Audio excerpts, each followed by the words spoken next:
Olá, bem-vindos a esta breve sessão sobre mentoring, que em Portugal nós traduzimos por tutoria. Mas talvez seja interessante começarmos por os conceitos, não é? Estamos na universidade e os conceitos são fundamentais. É interessante que a ideia de mentoring, a palavra mentor, começou e foi descrita há muito tempo na Odisseia por Homero. E a ideia qual era? Ulisses pediu ao amigo, que era o mentor, que cuidasse da mulher, da Penélope, e do filho, o Telemaco, e que os levasse para longe da guerra de Troia. Esta ideia do mentor, ou seja, de uma pessoa adulta que cuida de alguém, que o leva para um lugar de segurança, foi a ideia base da mentoria, ou seja, do mentoring, que depois a seguir, pronto, em português ficou com a tradução da tutoria. Esta é apenas uma coisa interessante, mas acho que pode ser engraçado porque vem de há muito tempo e tem esta metáfora, que é uma metáfora poderosa e que de facto no fundo está na raiz da ideia do mentoring, que é ajudar num percurso. Estão a ver? Alguém que ajuda num percurso e que leva outra pessoa para um lugar supostamente de maior segurança. Do ponto de vista já mais académico, nós podemos definir a tutoria como uma ajuda e um apoio na aprendizagem e no desenvolvimento, isto é muito importante, ajuda e apoio na aprendizagem e desenvolvimento, de uma forma claramente interativa, isto é uma coisa muito importante, mas depois a seguir com dois matizes muito importantes, que é a parte sistemática, a sistematização e a significância. E, portanto, esta ideia é muito importante. Ou seja, não se trata de uma ajuda voluntária, interessante, entusiasmada, um processo de apoio avulso. Não. Há aqui um conjunto de critérios que são, de facto, importantes para esta ajuda, que tem que ser sistemática e tem que ser significativa, quer para o mentor, quer para o mentorado, não é? E esta é uma coisa interessante. Quais são os propósitos da tutoria? Acho que pode ser interessante também conversar um bocadinho sobre os propósitos dos programas de tutoria. A primeira questão mais importante é: o objetivo fundamental da tutoria é um exercício reflexivo. A ideia de nós refletirmos sobre o nosso percurso. Primeiro, antes da mudança, tem que haver uma tomada de consciência. Ninguém muda porque sim e nem muda de uma forma errática. Primeiro eu tenho que tomar consciência daquilo que eu tenho que fazer, da forma... E, portanto, a tutoria tem que ter este impacto, esta ideia do exercício reflectivo. Depois, é muito importante nós potenciarmos, de facto, o sentido de vida das pessoas. Mas reparem, o sentido de vida não pode ser entendido aqui também de uma forma aérea, de uma forma pouco estruturada. O sentido de vida tem que ser entendido como uma variável. E há literatura muito clara sobre o sentido de vida. Por exemplo, há vários entendimentos, mas, por exemplo, o entendimento que nós partilhamos é o entendimento de Viktor Frankl, da logoterapia. E para o Viktor Frankl, para a logoterapia, o que é de facto o sentido de vida? Primeiro, o sentido de vida, de um aspecto muito interessante, é que não é um conceito universal. Isso é uma coisa importante. Não é um pronto a vestir onde toda a gente encaixa. Não. É algo que é uma resposta claramente pessoal, muito idiosincrática, construída por o próprio, que nós atribuímos e que cada um tem que descobrir na sua própria vida e ao longo da vida. Portanto, há aqui um processo de descoberta e de construção de significado. Segunda questão é quando eu experiencio algo. Tenho uma vivência de algo que é verdadeiramente significativa e que me marcou, e isso me liga. E terceiro, e esta é uma coisa muito interessante, era a construção de uma visão equilibrada e de uma atitude perante a dificuldade. Muitas dificuldades nós não queremos, não temos controle sobre a dificuldade, mas temos, isso sim, muito controle sobre a resposta que nós damos à dificuldade. Essa é claro.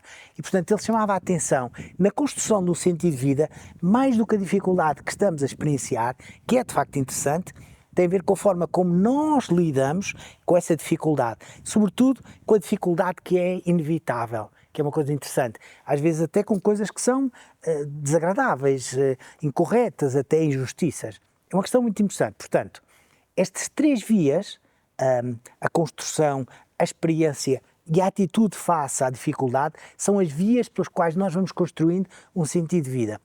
E alguém que queira no domínio da tutoria, ou do mentoring, ajudar na construção do sentido de vida, tem que ajudar a encontrar estes aspectos, porque sem estes aspectos eu não me vinculo.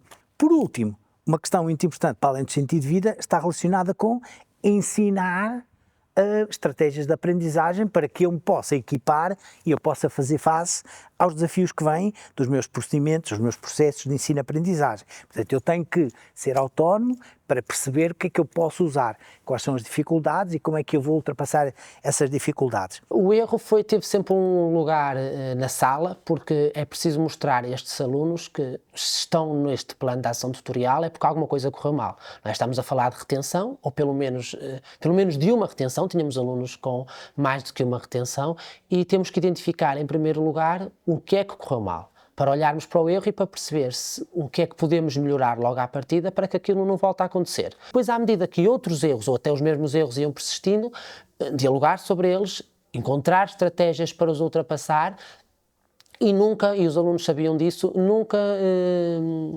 olhar para o erro como algo que é intransponível ou ultrapassável. Se desta vez esta estratégia tornou a falhar e não foi por aí, estamos cá para ver qual é a estratégia mais adequada. Tentei sempre que os alunos se caracterizassem a eles próprios, que começassem por indicar pontos fortes e pontos fracos, que definissem objetivos que pretendiam atingir frequentando o ATE. Quase todos eles sabem quais são os handicaps que os levam a ir para o ATE e depois que fizessem planeamentos de tarefas para cumprir, para chegarmos a bom porto. O que é que diz a literatura sobre o que é que funciona nos programas e nas intervenções da tutoria? Talvez a primeira coisa é o compromisso. O compromisso do mentor e o compromisso do mentorando. É impossível ensinar algo a alguém que não quer aprender. Ponto. E, portanto, se alguém está empurrado, se alguém está sem vontade, se não está verdadeiramente empenhado, vai correr mal. Portanto, tem que haver aqui um compromisso. Mas um compromisso de quê? Um compromisso de refletir e de querer mudar. Não é dos resultados a alcançar. Isso é um erro. O compromisso não pode ser dos resultados a alcançar. O compromisso não pode ser, agora vais passar a ter não sei quantas positivas. Não, não. O compromisso é, verdadeiramente eu vou refletir sobre as minhas questões, os meus problemas, o que é que não tem funcionado bem e que tem originado estes resultados menos positivos, e há aqui um comprometimento com os processos de mudança. Um comprometimento e, claro, uma monitorização. Sem ter esses objetivos concretos de métricos, obviamente, se as coisas correrem bem, os resultados vão ser positivos. E, de facto, os programas de tutoria têm imenso impacto positivo na literatura, imensa relação com o bem-estar, com a motivação que aumenta e, obviamente, também aumenta, digamos assim, a jusante, as questões relacionadas com o sucesso escolar e que tipicamente se verificam. Mas é por acréscimo, digamos assim, isso não pode vir no pacote. O pacote tem que ser o compromisso, por exemplo, o compromisso de estar. Se eu não estou, se eu não venho às sessões, de facto é impossível. Portanto, há aqui um compromisso que tem que ser claro, tem que ser discutido. Verdadeiramente o que é que estamos a fazer aqui e porque é que isso é importante. E a reflexão é difícil. De facto não há hábitos de reflexão. Mas não há hábitos de reflexão, não é destes alunos que têm dificuldades, que alguns deles até têm uma ou duas repetências. Não, não. Em geral nós temos dificuldades. Temos dificuldade na reflexão. E quando é uma reflexão mais intrapessoal, as minhas dificuldades, os meus mais, mas também os meus menos, essa dificuldade de reflexão aumenta. Portanto, primeiro, a ideia do compromisso. Segundo, que o acompanhamento deve ser regular e que pelo menos tem que durar 6 meses. Pelo menos. Portanto, atividades avulsas rápidas não, isso não faz sentido nenhum. Não. Tem que durar e tem que haver aqui um empenhamento. Terceiro, tem que haver um marco teórico, ou seja, uma teoria de base. Porque, reparem, muitas vezes nós vemos professores muito empenhados, cheios de entusiasmo, a querer fazer bem, e de certeza que fazem com todo o ânimo, mas o trabalho pode parecer um bocadinho errático porque não está conduzido teoricamente. O que é isto que quer dizer? Nós temos que saber o que é que vamos fazer, porque se nós não tivermos uma teoria, isto não informa as práticas e as sessões são avulsas. Depois, outra questão importante é, nesta sequência, tem que haver, de facto, uma monitorização constante dos avanços. E isto também é interessante, temos que ter registros.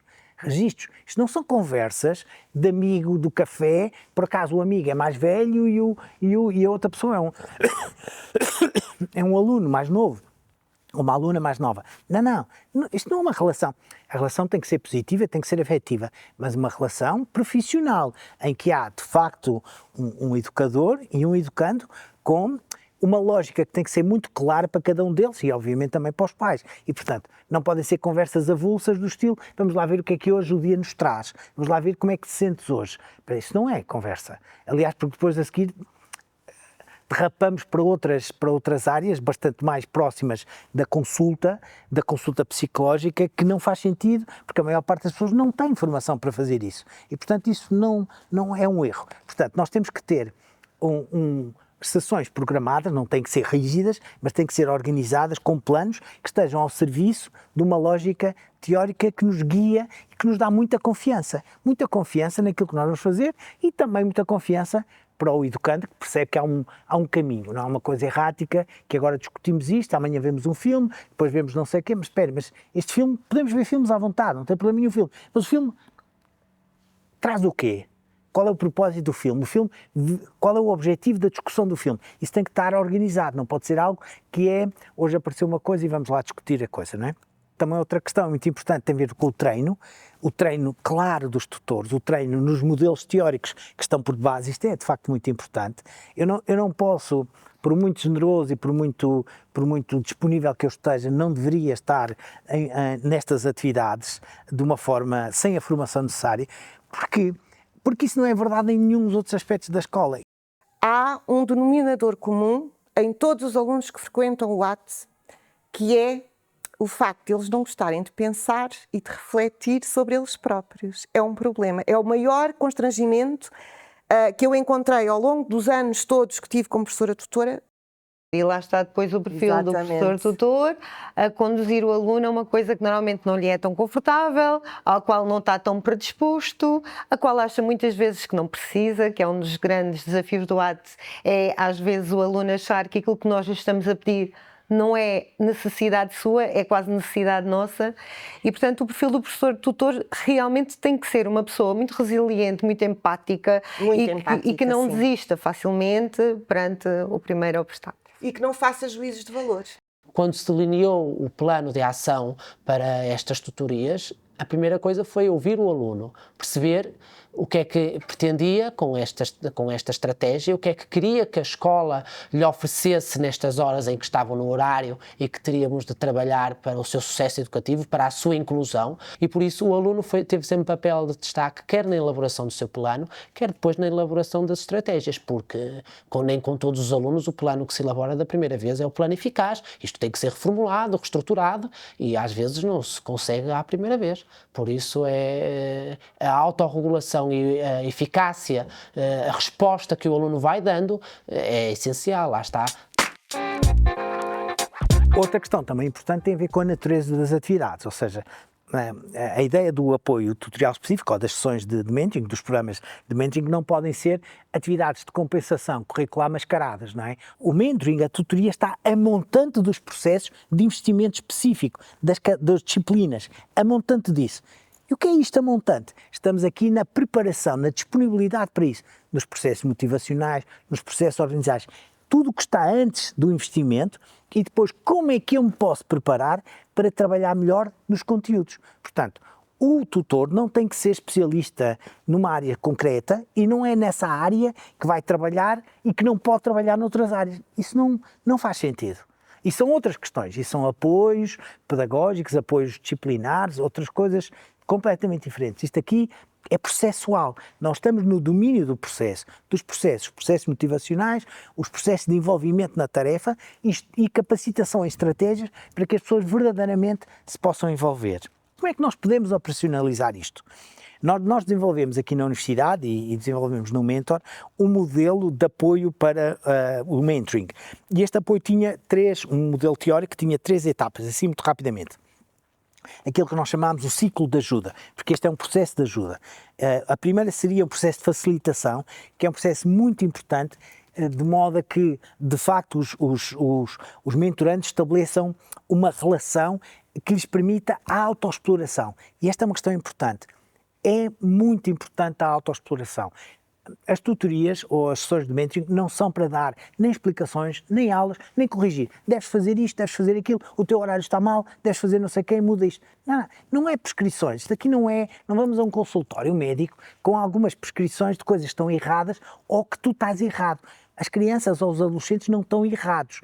Podem fazer algumas coisas que não estão adequadas face ao objetivo. E, portanto, vamos ajudá-los a pensar quais são essas coisas e como é que eles podem melhorar. Portanto, as competências do tutor aqui, do mentor aqui, são muito importantes na empatia, no respeito e no afeto, na compreensão do outro. O apoio e o respeito incondicional pelo outro. Isto é muito importante. A recepção incondicional do outro. Nós temos que fazer airbag. E o airbag não expulsa, acolhe. Nós temos que acolher as dificuldades que ele traga, quaisquer sejam as dificuldades que ele traga, mas também responsabilizá-lo por elas. Atenção, esta é uma questão.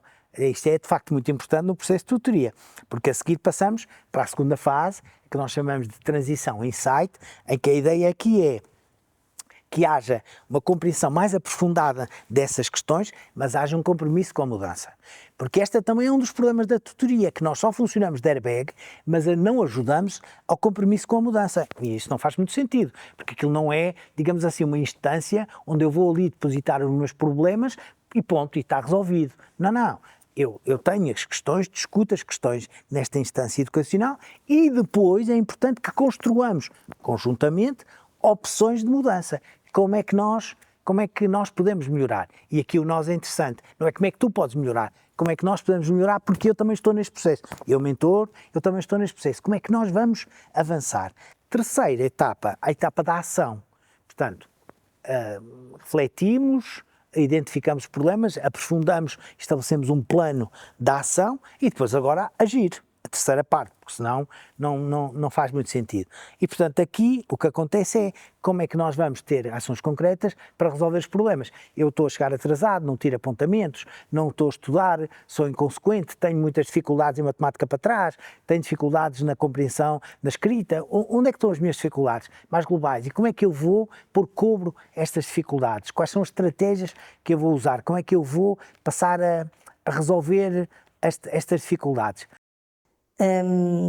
Pronto, um professor tutor deve, antes de mais, aprender a motivar os alunos, comunicar com eles de uma forma clara, acessível e empática, numa linguagem que seja adequada ao nível etário com que está a trabalhar, deve ser paciente, deve ser delicado, deve ter em conta as necessidades individuais de cada aluno, deve ter uma visão pedagógica do que o aluno está ali a fazer, promovendo a reflexão do aluno perante o facto dele ali estar e promovendo também o pensamento crítico e a autonomia dos alunos. Eu acho que deve ser uma pessoa, no fundo, empática, uma pessoa preocupada, uma pessoa, um pedagogo, no fundo, não é? Que não importa tanto a área, não é? Mas que consiga desenvolver a parte pedagógica e transversal a qualquer disciplina no aluno. É importantíssimo negociar essas atividades que se vão desenvolvendo com os alunos e tentar encontrar ali um consenso. Normalmente trabalhávamos inicialmente mais a parte do planeamento do trabalho, da organização. Um aluno que tem retenções, que tem ali um peso de alguma falta de motivação para vir para a escola, encontra na escola ainda mais ruído do que nós encontramos na escola. Todos concordamos que a escola tem muito ruído. Para um aluno com este perfil tem o dobro, porque nada lhe agrada, ou aquilo que lhe agrada não está normalmente no sítio certo. E o professor tutor tem que ter realmente este enquadramento da escola, tem que perceber a escola enquanto a natureza que a caracteriza, a comunidade em si, tem que entender com quem é que está a lidar, tem que tentar perceber até onde é que pode chegar. Também é importante sentirmos-nos escola para trazer estes alunos para a escola. Talvez explicando um bocadinho o que é o ATE, para não se ficar com a ideia que o ATE vai ser uma professora, que é do curso de letras, que vai ter que explicar matemática a um aluno que tem dificuldades a matemática. Porque eu entendo que o ATE não é isso. Acho que a minha função será exatamente outra. É despertar o gosto do aluno pelo estudo, não é eu estudar por ele. Efetivamente, aqueles 2 primeiros meses, digamos assim, serão os mais complicados, que é tentarmos mostrar que não estamos ali como polícias, estamos ali como alguém que quer o bem deles e que quer o sucesso. E aqui na escola entendemos o ATE não como um apoio mais de uma disciplina, mas sim o desenvolvimento daquelas competências que são para a vida e que servem para todas as disciplinas. Eu baseei-me naquilo que estava o ano passado elaborado, mas parti de um princípio estanque, porque não conhecia os alunos e pedi colaboração deles também para mostrar os seus interesses na elaboração daquele plano que pretendíamos traçar. E desde o primeiro momento senti que os alunos gostaram de que se os envolvesse, que fossem parte ativa e que houvesse preocupação da parte do professor e da parte da escola em escutar quais seriam os seus interesses para esta atividade, não que encarassem isso como uma disciplina, porque não era, não é? Não era uma disciplina sujeita à avaliação, não era uma disciplina sujeita a qualquer parâmetro que os ia padronizar na escola, mas uma modalidade de trabalho, de partilha e de ação conjunta que a escola lhes oferecia, mas que eles tinham que ser os principais intervenientes e os principais interessados para que isto funcionasse e para que este plano de ação fosse eficaz. Outro racional, de facto, muito importante, para além deste aspecto das tutorias do ciclo de ajuda, são os processos de autorregulação. E o que é a autorregulação? No fundo, a autorregulação é a orquestração, atenção à palavra, orquestração de 3 elementos fundamentais. Das minhas cognições, do que eu penso, das minhas emoções, do que eu sinto e dos meus comportamentos. E tudo tem que estar organizado, ou seja, o que eu penso, o que eu sinto e o que eu faço. Isto parece muito fácil, mas não, é difícil, é muito difícil, porque eu posso pensar que sou capaz e que tenho objetivos muito claros, mas depois tenho que acreditar que sou capaz e depois tenho que o fazer, tenho que contrariar os distratores e tenho que contrariar a minha procrastinação para avançar para os meus objetivos, e isto não é nada fácil. E é esta lógica, esta mecânica, que é importante discutir com os alunos. Onde é que está o problema? O problema está na construção dos teus objetivos, que não são objetivos, por exemplo, não são crava, não são concretos, não são realistas, não são avaliáveis, são mais desejos do que objetivos, hipótese. 2, não, os objetivos são muito claros, são concretos, estão muito bem. Então é no nível mais da autoeficácia das emoções. Eu não acredito que eu sou capaz. Eu acho que no fundo, isto não é, digamos assim, não é a minha praia, não é? Isto é um problema, ou não quero muito fazer isto, ou não estou convencido que isto é importante. Claro, então eu estabeleço objetivos, mas se eu não acredito, já temos aqui um problema. E de facto, se temos aqui um problema, não vamos fazer, não vamos atuar, isto não vai correr mal. Estão a ver? Portanto, é identificar quais são, em que etapa é que tem os problemas. Toda esta dinâmica relacionada com os nossos objetivos. Última questão para terminar, uma frase que eu achei que é muito interessante, tem a ver com a cobrança à tutoria. Há muita cobrança que é injusta, porque nós queremos resultados muito rápidos, não é? E porque então, mas já estás há 6 semanas e não vemos nada, não é? E portanto, reparem, isto é como eu estar a cultivar aqui, não sei, tomate ou o que seja qualquer, e que acabei de semear e depois a seguir quer que cresça, não é? Não. Ela está a crescer para dentro, não se vê, e depois há uma altura que vai crescer para fora, e portanto, esta ideia do processo é de facto interessante, e nós temos que construir métricas da nuance. Este é um problema nas escolas, métricas da nuance. Ele ainda não melhorou nas métricas oficiais, que não passou do 3 para o 4, do 4 para o 5, ou do 2 para o 3, ou do 1 para o 2, ou o que seja, não é? Provavelmente não melhorou aí. Mas quer dizer que então não melhorou? Não, qual é a nuance? Nunca ia às aulas, passou a ir. Está bem, mas ainda faltou imensas vezes. Mas porquê que vemos pelo não e não vemos pelo sim? Porquê que não vemos o que ele já está a fazer? Nunca tinha entrado na biblioteca, já está a entrar na biblioteca. Nunca tinha recitado um livro, já está a recitar. Tinha imensos problemas de falta disciplinares, baixou o número de faltas disciplinares. Tem um comportamento mais cordato, envolveu-se em algumas atividades da escola, outras atividades. Ou seja, a nuance é importante. E é importante também discutir a nuance. A nuance não é, digamos assim, ver aquilo que não existe. Não, isso não faz sentido nenhum. A autoeficácia só sobe com medidas claras, mas medidas da nuance. Às vezes as medidas brutas finais das notas são muito longe. Chegará lá, mas primeiro precisamos da nuance. Estão a ver? Esta ideia do flagrante. Nós temos que apanhar as pessoas em flagrante, mas não tem que ser flagrante negativo. Porquê que não apanhamos no flagrante positivo? Fizeste isto, passaste isto, trouxeste os apontamentos, melhorei isto, fizeste aquilo, e isto ajuda. Estão a ver? Portanto, a cobrança da tutoria tem que ser, sobretudo nos processos. A qualidade dos processos tem que melhorar. As pessoas têm que passar a ser mais flexíveis, a motivação tem que melhorar, etc. As consequências disso para os processos de aprendizagem pode demorar, porque se há uma lacuna gravíssima, por exemplo, dos processos de aprendizagem da leitura, obviamente não é com um conjunto de sessões de tutoria ou de mentoring que vai melhorar a leitura, porque vai demorar, não é?